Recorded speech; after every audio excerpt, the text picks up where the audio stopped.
Welcome to Kenton Teaches. Enjoy the video. You start by checking prerequisites.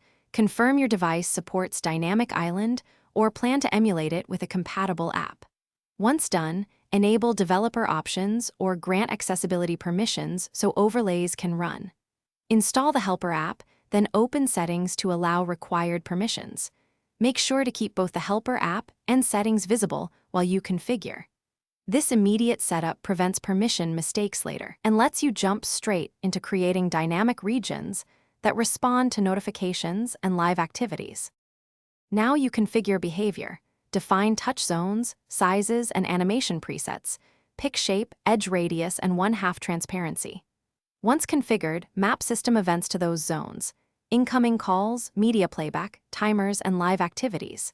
Use sample notifications to test each trigger, and then tweak timing in milliseconds and priority so notifications don't overlap. Make sure to assign fallback behavior when multiple events fire. As you refine these mappings, you'll see why precise timing and priority yield smooth, non-intrusive animation. Finish by optimizing performance. Enable battery caps, set refresh limits, and constrain GPU usage so animations stay smooth without draining power. Export your profile and backup settings, then test across multiple apps and on the locked screen to validate behavior.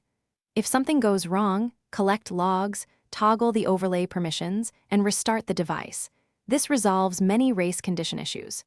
If crashes persist, reduce animation complexity and rerun tests.